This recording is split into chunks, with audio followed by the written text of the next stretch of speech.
উদয়ন গুহ, কল্যাণ বন্দ্যোপাধ্যায়ের পর এবার বাঁকুড়ার সাংসদ অরূপ চক্রবর্তী মুখ্যমন্ত্রীর বিরুদ্ধে কেউ অপপ্রচার করলে বা বিরুদ্ধে গেলে তার হাত মুচড়ে দেওয়ার নিদান অরূপ চক্রবর্তীর। আন্দোলনকারীদের হুঁশিয়ারি বাঁকুড়ার সাংসদ অরূপ চক্রবর্তীর। আন্দোলনকারীদের হুঁশিয়ারি অরূপ চক্রবর্তীর। উদয়ন গুহর পর এবার বাঁকুড়ার সাংসদ অরূপ চক্রবর্তী বললেন যে মুখ্যমন্ত্রীকে কালিমালিপ্ত করার চেষ্টা করলে হাত মুচড়ে দিন।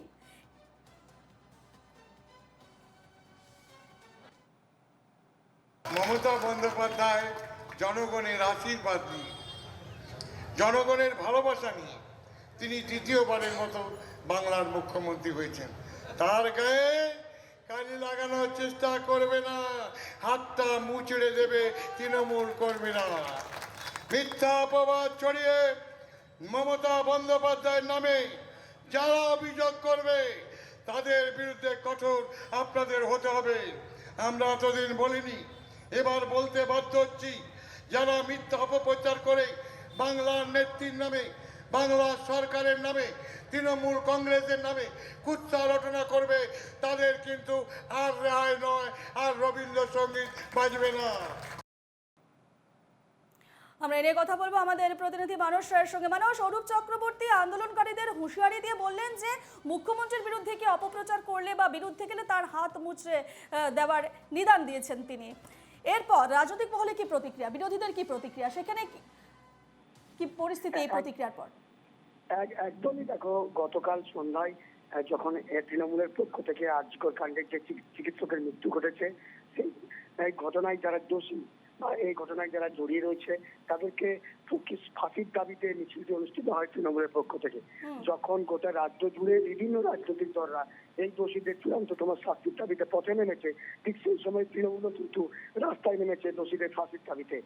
সেই সময় যে মাচানতলা হিন্দু হাই স্কুল মাঠ থেকে মাচানতলা পর্যন্ত তৃণমূলের পক্ষ থেকে কালকে একটি মহিলাদের নিয়ে মিছিল অনুষ্ঠিত হয়। সেই মিছিলে উপস্থিত ছিলেন বাঁকুড়ার সাংসদ অরূপ চক্রবর্তী। এরপর তিনি যখন ওই মিছিলের পর যখন অবস্থান বিক্ষোভ কর্মসূচিতে অংশ নেন মাচানতলা আকাশ মুক্ত মঞ্চে, সেখান থেকে মাইক হাতে সরাসরি বলেন যে রাজ্যের তৃণমূল নেত্রী, তাদের মহিলা নেত্রী মমতা বন্দ্যোপাধ্যায়ের নামে কারাও যদি বা কেউ বা কারা যদি কালিমালিপ্ত করার চেষ্টা করে, কালি ছেড়ানোর চেষ্টা করে, তারা কিন্তু ছেড়ে কথা কইবে না, হাত মুচড়ে নেবে তৃণমূল কর্মীরা, এমনটাই কিন্তু হুঁশিয়ার দিয়েছেন। শুধুমাত্র তৃণমূল কর্মীরা যে মমতা বন্দ্যোপাধ্যায়ের নামে কালিমালিপ্ত বা কালি ছোটানোর চেষ্টা করলে তাদের যে হাত মুচড়ে নেবেন, শুধু এই কথাই নয়, তিনি এদিন মঞ্চ থেকে পুলিশকেও তিনি আক্রমণ করেছেন যারা চিকিৎসক রয়েছেন, যারা অবস্থান বিক্ষোভে অংশ নিচ্ছেন। তাদের বক্তব্য যে সমস্ত চিকিৎসকরা অবস্থান বিক্ষোভে অংশ নিচ্ছেন খুব ভালো কথা, তবে যদি বাঁকুড়া সম্মিলনী মেডিকেল কলেজে রোগী মরতে থাকে তাহলে কিন্তু জনরোষ তৈরি হবে। সেই জনরোষে চিকিৎসকরা পড়লে কিন্তু তারা জনপ্রতিনিধিরা অর্থাৎ তারা পাশে দাঁড়াবে না।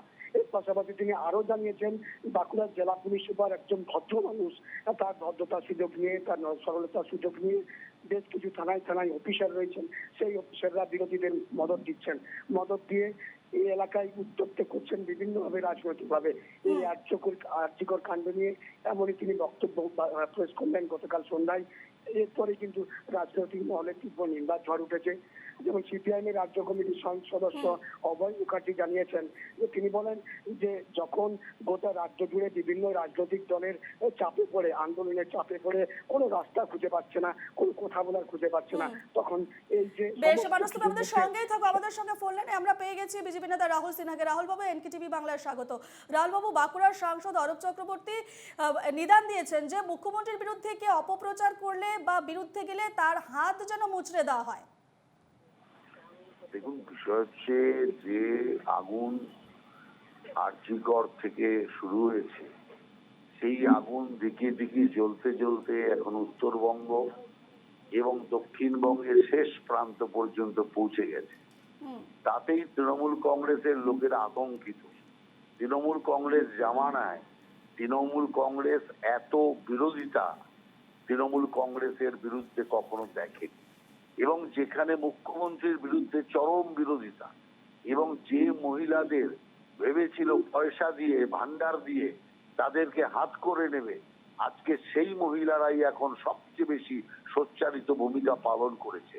আর যে কারণে এখন ভয় হচ্ছে তৃণমূল কংগ্রেসের যে এখান থেকে তারা না খায়, সেই জনজাগরণকে ভয় পেয়েই এখন হিংসার বক্তব্য, হিংসার রাস্তায় নামতে শুরু করেছে। হিংসা দিয়ে এই বাঁধ ভাঙার জোয়ারকে আটকানো সম্ভব নয়। গণতন্ত্রের জাগরণ হয়েছে, আর সেই গণতন্ত্রের জাগরণকে হুমকি দিয়ে মূর্খামি করে আটকাবার যে চেষ্টা তৃণমূল কংগ্রেস করছে, সেটা আগামী দিন ওদের ক্ষেত্রে বুমেরাং হয়ে দাঁড়াবে। বেশ, ধন্যবাদ রাহুল বাবু আমাদের সঙ্গে কথা বলার জন্য। ফোন লাইনে ছিলেন বিজেপি নেতা রাহুল সিনহা।